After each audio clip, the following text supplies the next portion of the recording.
नमो अरिहन्ताणं नमो सिद्धाणं नमो आयर्याणं नमो जयाणं नमो लोये सौसाहुनम् असपंजनमोकारो सर्वपावपनाशनो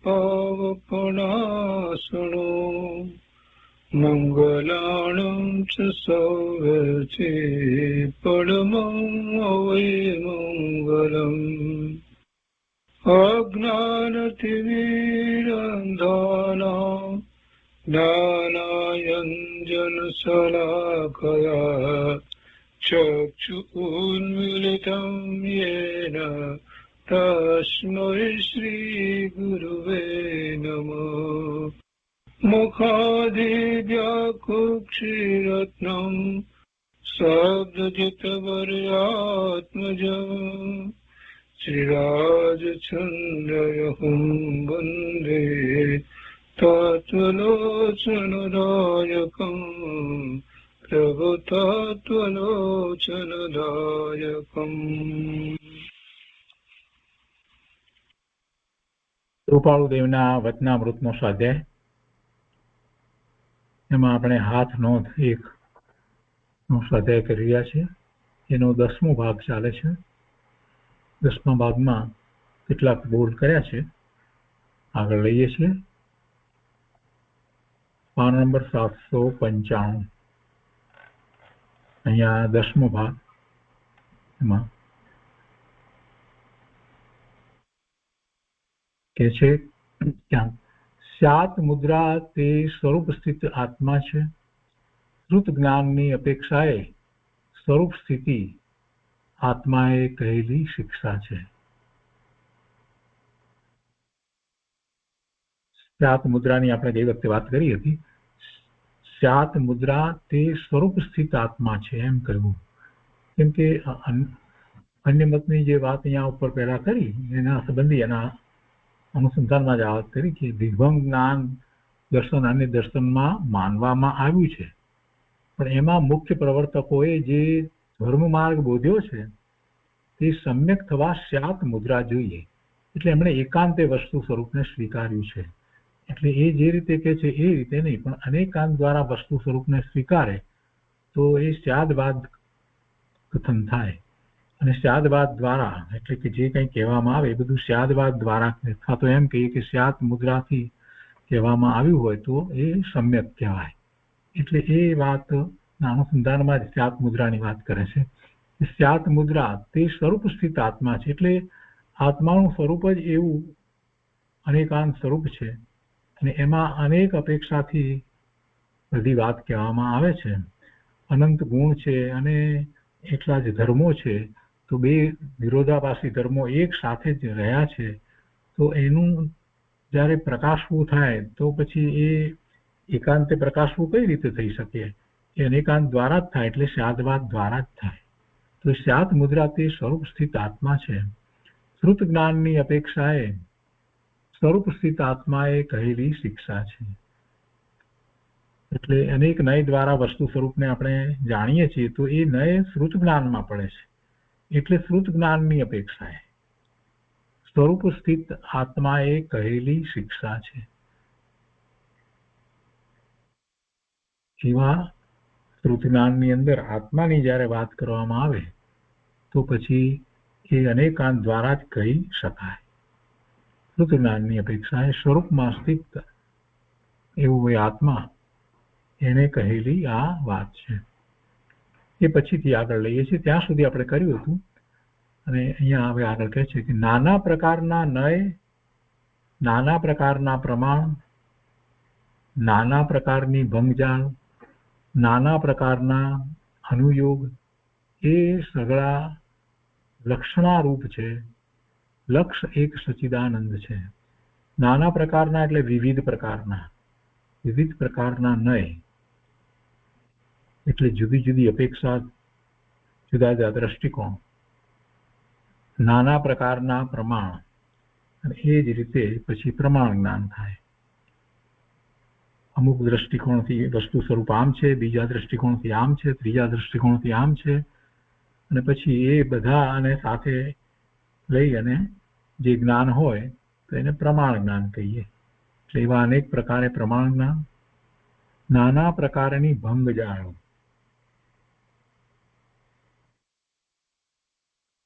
કેટલા ભંગ પડે છે, અનેક પ્રકારે ભંગ પડે છે. આપણે સપ્તભંગી કરી છે પ્રવચનસારમાંથી, તો એ ભંગ એટલા માટે પડે છે કે વસ્તુ સ્વરૂપ એવું છે કે એમાં જુદા જુદા વિરોધાભાસી ધર્મો એક સાથે રહ્યા હોય, પણ જ્યારે એનું વર્ણન કરવા બેસીએ તો એ ક્રમે થાય, એક પછી એક થાય, એટલે એને કારણે એવા ભંગ પડે છે. સપ્તભંગીમાં એ ભંગ આપણે શીખ્યા છીએ. તો એવી નાના પ્રકારની ભંગ જાણ, એટલે અનેક પ્રકારે. એ જ રીતે નાના પ્રકારના અનુયોગ એ સગળા લક્ષણારૂપ છે. લક્ષણ એક સચ્ચિદાનંદ છે. નાના પ્રકારના અનુયોગ, આપણે 4 અનુયોગની વાત તો કરીએ છીએ, પણ એમાં પેટા વિભાગ કરીએ તો અનેક પ્રકારે અનુયોગ થાય. દ્રવ્યાનુયોગ, પ્રથમાનુયોગ, કરણાનુયોગ અથવા તો ગણિતાનુયોગ અને ચરણાનુયોગ, એમ 4 મુખ્ય યોગ અનુયોગની વાત કરીએ છીએ, પણ એમાં પછી ભેદ પ્રભેદ કરતા ઘણા પ્રકાર થાય. એટલે નાના પ્રકારના અનુયોગ એ બધા લક્ષણારૂપ છે. એ બધા એ લક્ષ તરફ લઈ જનારા છે, લક્ષણારૂપ છે. એટલે અને લક્ષ શું છે? તો લક્ષ તો એ સચ્ચિદાનંદ છે. સચ્ચિદ આનંદ, જે જ્ઞાન આનંદ સ્વરૂપ છે, જેનું જ્ઞાન આનંદ રૂપ હોવાપણું છે, એવો આત્મા એ લક્ષ છે.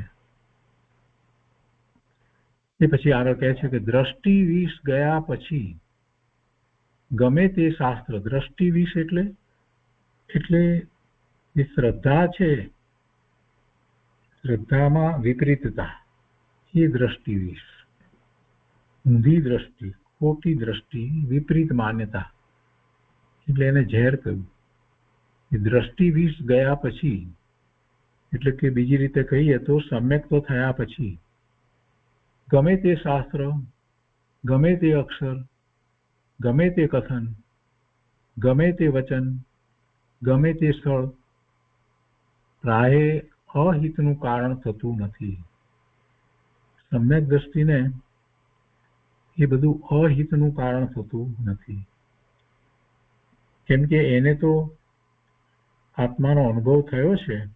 એટલે વસ્તુ સ્વરૂપ જે છે તે અનુભવ સહિત જાણવામાં આવ્યું છે.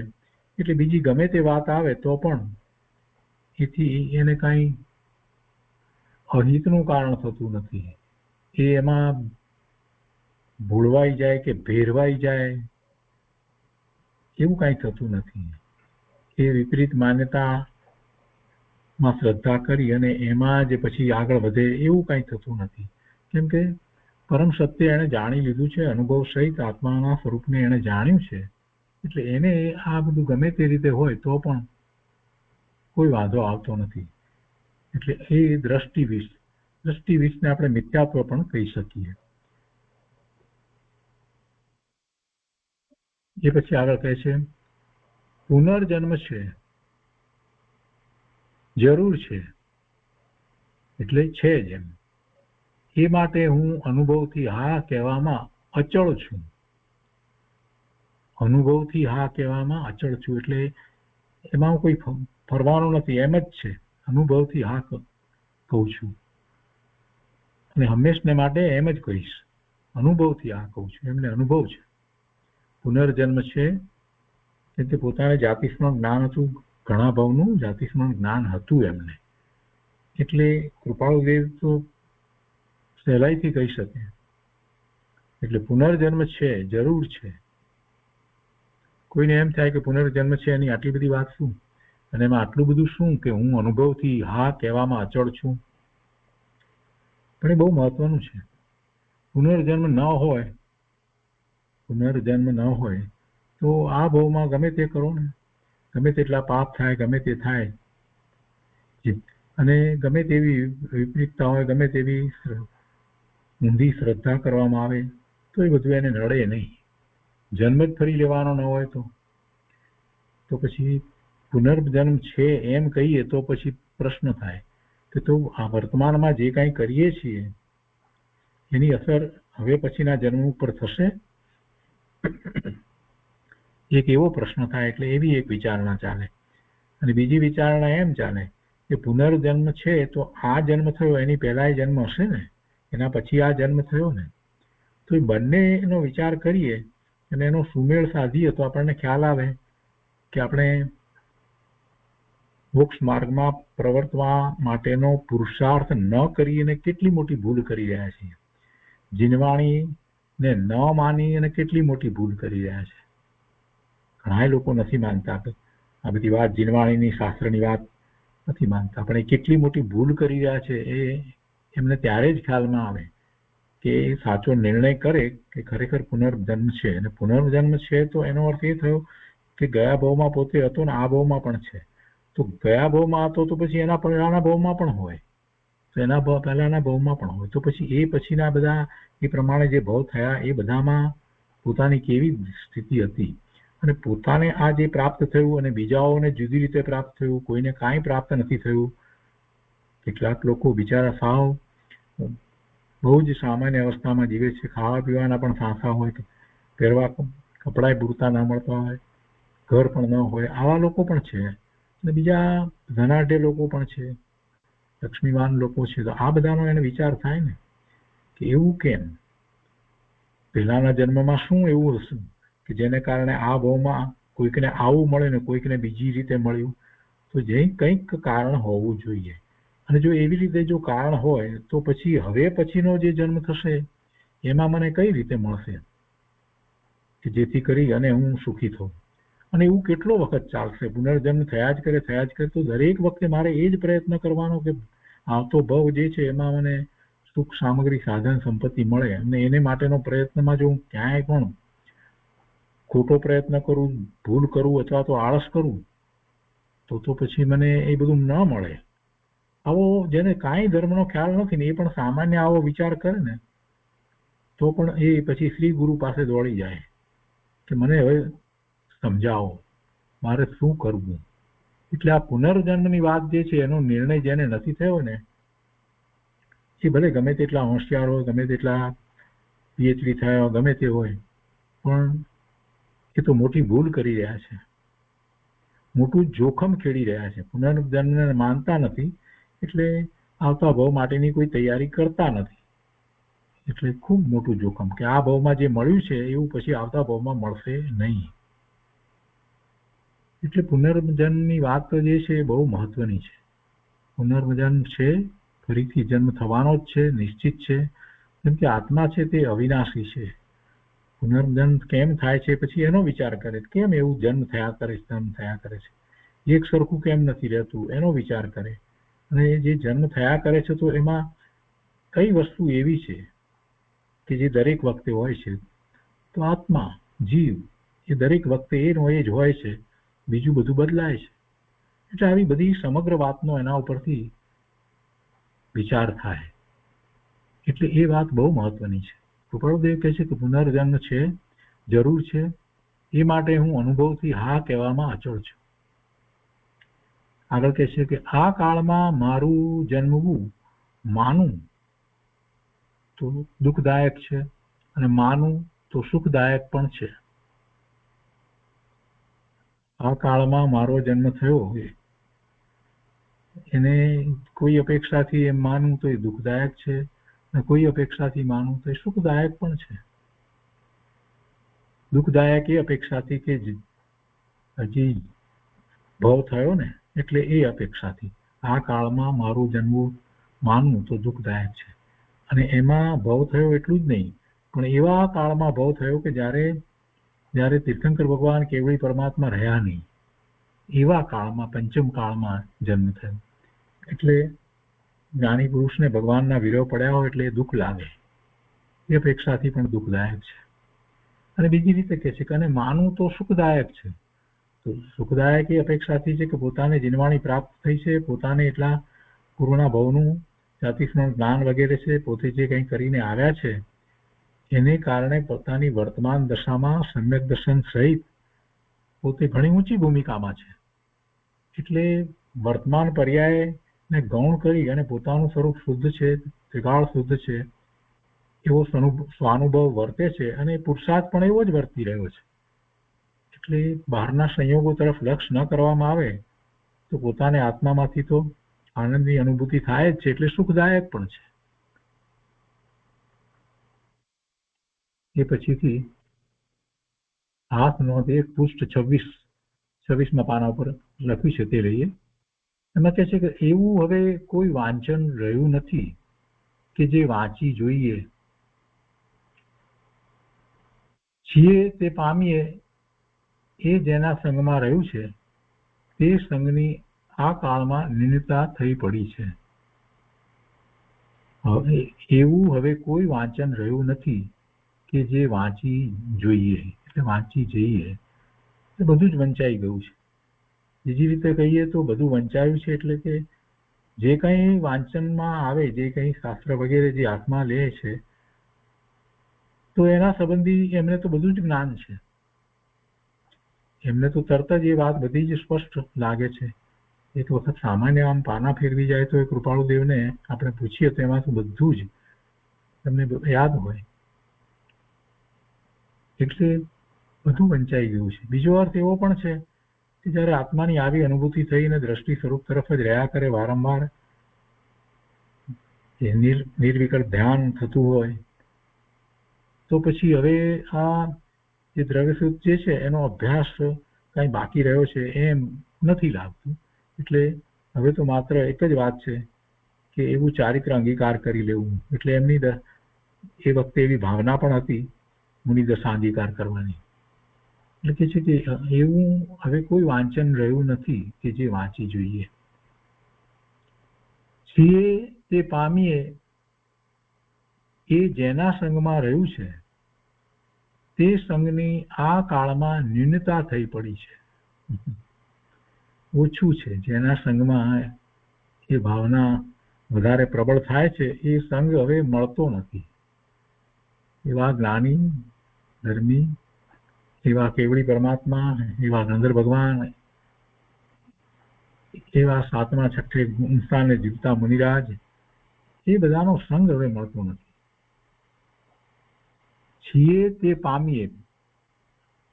છીએ શું? પોતે શુદ્ધ સ્વરૂપી ભગવાન આત્મા છે તો એવા પોતાના શુદ્ધ સ્વરૂપને પામીએ. અને એવું પામવું જેના સંગમાં રહ્યું છે એ સંગ, એવો સંગ આ કાળમાં બહુ જ ઓછો પ્રાપ્ત થાય છે. આ કાળમાં એની ન્યૂનતા થઈ પડી છે. એવો સંગ પ્રાપ્ત નથી થતો. ભગવાનનો વખત છેલ્લા તીર્થંકર 24મા તીર્થંકર ભગવાન વર્ધમાન મહાવીર સ્વામી બિરાજતા હતા એ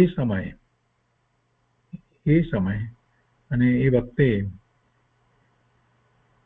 ગણધર ભગવાન, કેટલાક ગણધર ભગવાન અને આચાર્ય ભગવાન ને બધા બિરાજતા હતા. બધા જ 7મા 6ઠા ગુણસ્તરની દશાવાળા હતા.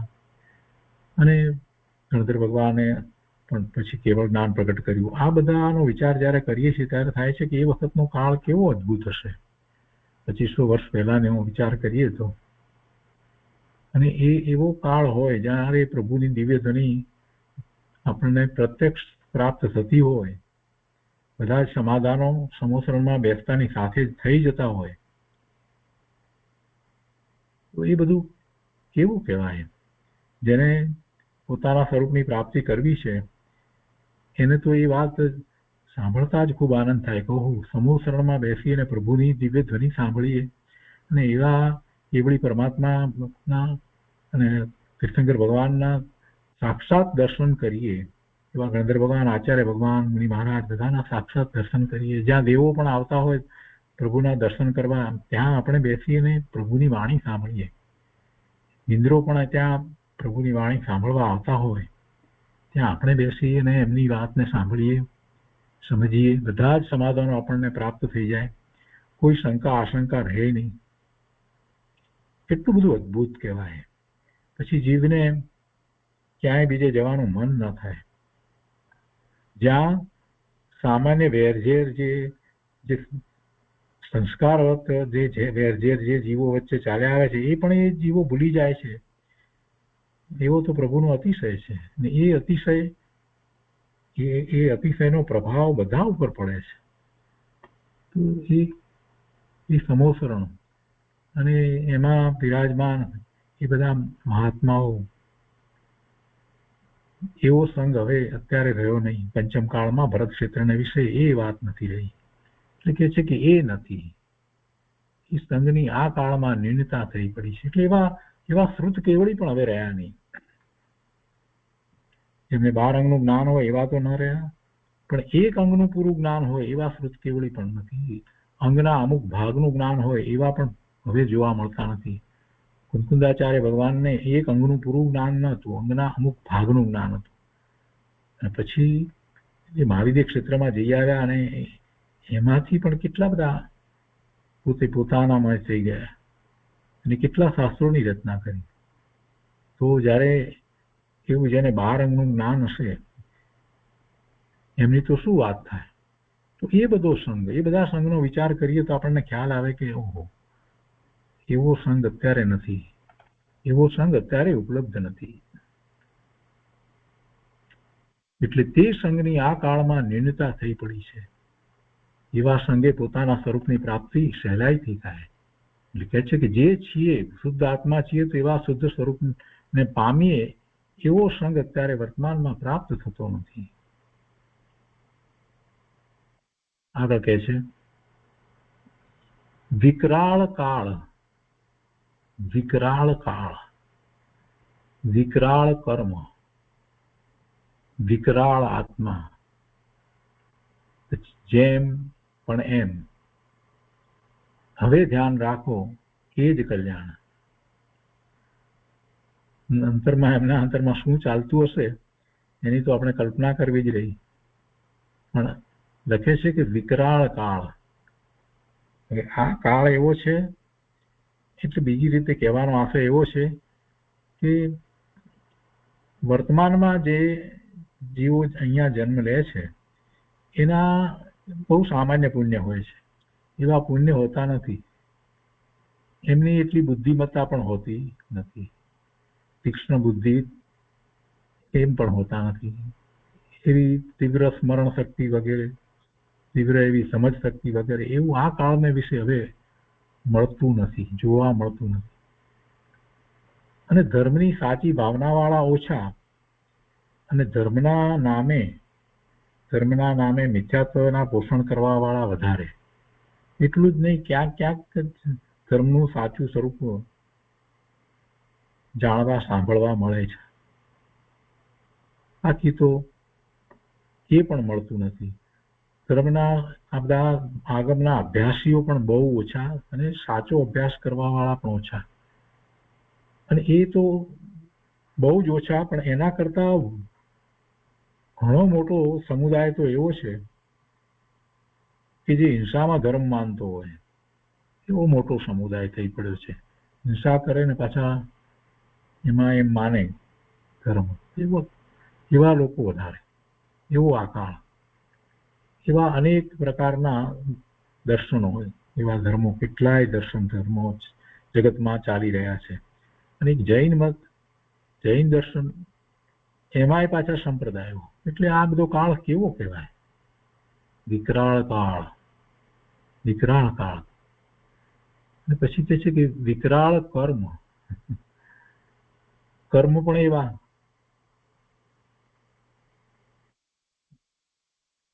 એવા મહાત્મા નો સંયોગ પ્રાપ્ત ન થાય, નિશ્રા પ્રાપ્ત ન થાય. એટલે કર્મ કેવા? પુણ્યાનુબંધી પુણ્ય તો ખરું, પણ એ પણ કેટલું? બહુ નાનું પુણ્યાનુબંધી પુણ્ય કે જેમાં આપણને આ જીનવાણી પ્રાપ્ત થઈ એટલું જ. એથી વિશેષ કાંઈ પ્રાપ્ત થયું એવું તો પુણ્યાનુબંધી પુણ્ય છે નહીં. અને સાતા અસાતા વેદનીયના ઉદયો, અને બીજી રીતે પણ જોઈએ તો શરીર વગેરેમાં પણ જે કાંઈ પ્રાપ્ત થયું છે એ નિમ્ન કક્ષાનું જ પ્રાપ્ત થયું છે. એવું શારીરિક બળ, બુદ્ધિ બળ કે એવું આયુષ્ય કે એવી નિશ્રા પ્રાપ્ત થાય એવા એમ, એટલે એવી કર્મની પ્રકૃતિઓ ના ઉદયો છે જ નહીં. બહુ સામાન્ય પ્રકારે કર્મના ઉદયો છે. અને કેટલાકને તો અથવા તો એમ કે મોટા ભાગના તો કર્મના ઉદયો એવા વર્તે છે પાપાનું બંધી પુણ્યના, કે એમને અત્યારે જે કંઈ સામગ્રી મળી છે એમાંથી એ પાપ કરે. અત્યારે વર્તમાનમાં જ બધા દેશનો વિચાર કરીએ, જેટલા કન્ટ્રી છે બધાનો, તો મોટે ભાગે બધા જ કન્ટ્રીની અંદર જેટલા મનુષ્ય થયા છે એટલે પુણ્ય તો ખરું, મનુષ્ય થયા એટલું પુણ્ય, અને જે કંઈ સામગ્રી મળી છે એટલે એટલું પુણ્ય ખરું, પણ એ બધું એટલું પાપાનું બંધી પુણ્ય છે કે એને લીધે એ વધારે ને વધારે પાપ કરે છે, હિંસા કરે છે. એવા એમના કર્મ, એટલે વિકરાળ કર્મ. વિકરાળ આત્મા. આત્મા વિકરાળ કઈ રીતે? તો કે વારંવાર એ વિભાવ ભાવે થાય છે. એક વખતમાં એક વાતને પકડી સમજી અને સીધે સીધો ચારિત્ર લઈ લે એવો નથી. વર્તમાનમાં જીવો એવા નથી. એક સમય એવો હતો કે એક વખત સમુસરણમાં જાય અને પ્રભુની વાણી સાંભળે તો ત્યાં દીક્ષા લઈ લે, ઘેરે પાછો ના આવે એવો સમય હતો. પ્રભુની વાણી સાંભળી અને કેટલા જીવોએ દીક્ષા લીધી. દરેક કાળમાં એવું થયું છે. તીર્થંકર પરમેશ્વર વિરાજમાન હોય ત્યારે એમની દિવ્ય ધ્વનિ સાંભળે લોકો, સમુસરણમાં જાય અને ત્યાં જ નિર્ણય કરી લે, દીક્ષા લઈ લે. એવો એ કાળ હતો અને એવા જીવો હતા. એવા જીવો, એવું સામર્થ્ય. પોતાને દીક્ષા લેતા એમ ન થાય કે પછી કેમ થશે, તકલીફ પડશે વગેરે, એવો કોઈ વિચારે ના આવે. એવા આત્માઓ, એના સ્થાને અત્યારે તો કેવા જીવો છે.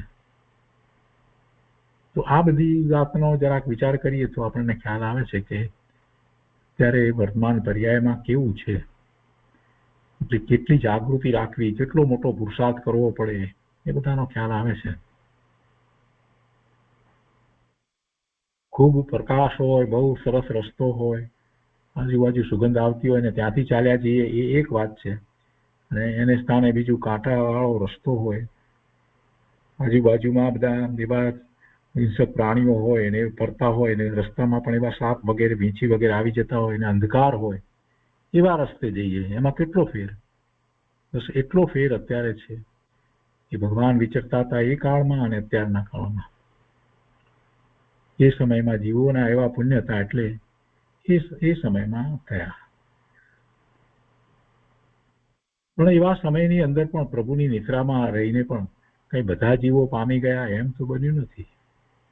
જે પુરુષાર્થ કરે તે જ પામે છે. એટલે એ વાત હવે કહે છે કે જેમ કરીને પછી મૂકી દીધું છે ને પછી કહે છે કે પણ એમ હવે ધ્યાન રાખો એ જ કલ્યાણ. હવે ધ્યાન રાખો એ જ કલ્યાણ. એટલે શું? હવે જાગૃતિ રાખો. હવે એવા ઉદયો કર્મના ના આવે, હવે એવો પ્રમાદ ના આવે, હવે પોતાના સ્વરૂપની પૂર્ણ જાગૃતિ રહે, એવું ધ્યાન રાખો, એ જ કલ્યાણ છે. એમ કરી અને વાતને પોતે સમેટી લીધી. બધો વિચાર કરી અને જ્યાં કોઈ પણ પ્રકારે એક પ્રમાદ થઈ જતો હોય તો એ પ્રમાદને ટાળવા માટે આ વાત એમણે લીધી છે. પોતે સમ્યક દ્રષ્ટિ છે એટલે બીજી ભૂલનો તો કોઈ પ્રશ્ન નથી. ભૂલ કે કોઈ વિકારી ભાવ, વિભાવ ભાવના પોષણ કે ઊંધી રુચિ એવો તો કોઈ પ્રશ્ન છે જ નહીં. પણ કોઈ પણ પ્રકારે પ્રમાદ ન થાય. કેમ કે કર્મના ઉદયો તો એમને એ વાત કે વેપાર ધંધામાં એમને જોડાવવું પડ્યું, તો એ બધું હોતું. એટલે એ બધી અપેક્ષાનો પણ આપણે સાથે વિચાર કરીએ તો કૃપાળુદેવ હંમેશા એ વાત કરતા હતા કે આ બધું છે એ અમને જરાય ગમતું નથી. એ વાત તો એમણે ઘણા પત્રોમાં વાત કરી છે. અને પોતાનું લક્ષ્ય સ્વરૂપ તરફ રહેતું હતું, પણ છતાંય જેવો જોઈએ એવો પોતાને એકાંતમાં પુરુષાર્થ કરવો હતો એવો થઈ શકતો ન હતો. એટલે એ વાતને એ લક્ષ્યમાં રાખીને, એવા સત્સંગ ને લક્ષ્યમાં રાખીને એમ કે છે કે હવે ધ્યાન રાખો એ જ કલ્યાણ. તો એ રીતે આ 10મો ભાગ પૂરો થયો. અહીંયા 11મો ભાગ એ હાથ નોંધ 1 પૃષ્ઠ 27 ઉપર છે. 27મા પાના પર બહુ થોડું લખાણ લખ્યું છે. લખે છે કે એટલું જ શોધાય તો બધું પામશો. ખચિત એમાં જ છે, મને ચોક્કસ અનુભવ છે. સત્ય કહું છું, યથાર્થ કહું છું, નિઃશંક માનો. એ સ્વરૂપ માટે સહજ કોઈ સ્થળે લખી વાળ્યું છે. કોઈને સંબોધીને કહેતા હશે કે પોતાની જાતને સંબોધીને કહેતા હશે. કોઈને સંબોધીને જે કાંઈ કહેવું હોય એ તો એ પત્ર રૂપે કહેતા જ હતા. એને પત્ર લખી નાખતા હતા. આ વાત લખી હોય જેને માટે એવું હોય તો એને તો પત્રમાં જણાવી દેતા હતા. પણ આ તો એમણે હાથ નોંધની અંદર લખી છે. એટલે જે કંઈ છે એ પોતાને વિશે પોતાને માટે છે. પોતાના જે અંદરમાં જે ભાવ ચાલી રહ્યા છે એ જ અહીંયા એમણે પ્રદર્શિત કર્યા છે, એ લખ્યા છે. એટલે એ વાત પોતાની સાથે જ છે. પોતાને જે કહી રહ્યા છે કે એટલું જ શોધાય તો બધું પામશો. એટલું જ શોધાય તો બધું પામશો. શું શોધવાનું છે? સ્વરૂપમાં સ્થિરતા ને એ શોધી રહ્યા હોય એવું લાગે છે. સ્વરૂપમાં સ્થિરતા, એ સ્વરૂપનો તો અનુભવ હતો, પણ એમણે જોઈતું હતું શું? પોતાના સ્વરૂપમાં સ્થિરતા. એમાં બધું પામી જવાય. સમ્યક દર્શન માટે કઈ એમને શોધ હતી નહીં, એ તો સમ્યક દ્રષ્ટિ જ હતા. બીજું શું શોધવું છે? જગતનું સ્વરૂપ અને જીવનું સ્વરૂપ જેવું છે તેવું તો જાણતા જ હતા. અને શાંતિનો અનુભવ તો સતત હતો. દ્રષ્ટિ તો સ્વરૂપ તરફ જ રહેતી હતી. તો પછી એટલું જ શોધાય તો બધું પામશો. એટલે સ્વરૂપમાં સ્થિરતા ની વાત હોઈ શકે. અહીંયા સ્વરૂપમાં સ્થિરતા શોધતા હતા એટલે એવી ભાવના ભાવતા હતા. એવું સધાય કે શોધાય એટલું જ સ્વરૂપમાં વિશેષ સ્થિરતા થાય તો બધું પામ. પછી કહે છે કે ખચિત એમાં જ છે. એ બધું જે છે તે એમાં જ છે. એટલે સ્વરૂપમાં સ્થિરતા જે છે એમાં જ બધું હોય. અને મને ચોક્કસ અનુભવ છે. અનુભવ એવો જ કર્યો છે કે જે આનંદ, શાંતિ, સુખ જે છે એની શોધ જો કરી રહ્યા હોય, શાશ્વત સુખ, શાશ્વત આનંદની શોધ, તો એ બધું એમાં જ છે. શેમાં છે? આત્મામાં જ છે. અને એવો પોતાને અનુભવ છે. એટલે કે મને ચોક્કસ અનુભવ છે. પોતે જ પોતાની જાતને કહે છે. કેમ કે અનુભવ થયો ત્યાર પછીથી જે કાંઈ થોડોક કોઈક રીતે બીજા બાહ્ય સંયોગોને કારણે, દ્રષ્ટિ ભલે સ્વરૂપ તરફ હતી છતાં બાહ્ય સંયોગોને કારણે એમને જે સમય વેડફાઈ જતો હતો એ કંઈ જાણીને પ્રમાદ કરતા હતા એમ ન હતું, પણ એવું થતું હતું. એટલે એ પોતાની જાતને સમજાવી રહ્યા હતા કે આ જ કર, બીજું કાંઈ કરવા જેવું છે જ નહીં, એમ પોતાને કહી રહ્યા હોય એવું લાગે. મને ચોક્કસ અનુભવ છે. એમાં જ છે, એમાં જ બધું પડ્યું છે. એટલે આત્માને વિશે જ છે. ત્યાં જ શાંતિ, આનંદ, સુખ બધું ત્યાં જ છે. અને એને પામવાનો જ પુરુષાર્થ કરવો છે. એટલે હવે તો સમ્યક દર્શન થયા પછીથી તો ચારિત્રનો પુરુષાર્થ એમના અંતરમાં રમતો હતો ને એની જ આ બધી વાત છે. મને ચોક્કસ અનુભવ છે. સત્ય કહું છું, યથાર્થ કહું છું, નિઃશંક માનો. એમાં બીજો કોઈ વિકલ્પ રાખશો જ નહીં.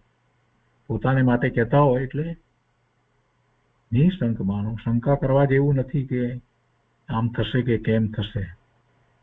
અને બીજાની અપેક્ષાથી વિચાર કરીએ તો પણ એમ છે કે આત્માનો જ વિચાર કરો, સ્વરૂપની ભાવના ભાવો, પોતાના સ્વરૂપને પ્રાપ્ત કરવાની જ ભાવના ભાવો, અને એમાંથી જ આત્માની અનુભૂતિ થતા આનંદ, સુખ, શાંતિ પ્રગટ થાય છે. અને એ વાત પરમ સત્ય છે. અમને એનો અનુભવ પણ છે. એટલે યથાર્થ કહું છું, નિઃશંક માનો. એટલે આપણને બધાને કહેતા હોય તો આપણે માટે પણ એમ જ છે. પોતે પોતાના અભૂતપૂર્વ, અપૂર્વ એવા પુરુષાર્થ માટે એવી વિચારણા કરતા હોય તો પણ બરાબર છે. વાત તો એ જ છે.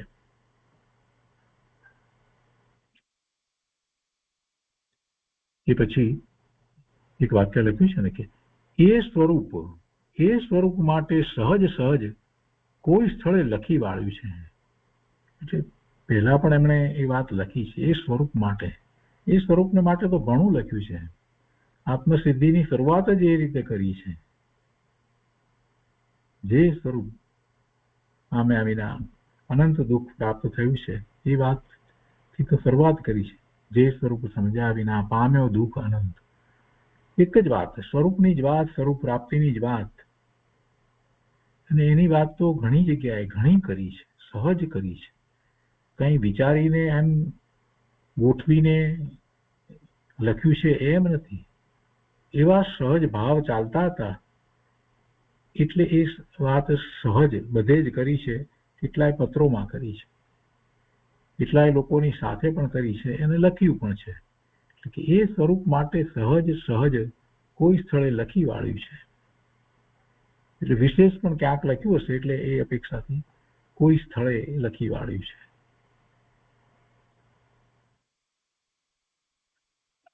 તો એ રીતે આ 11મો ભાગ પૂરો થયો.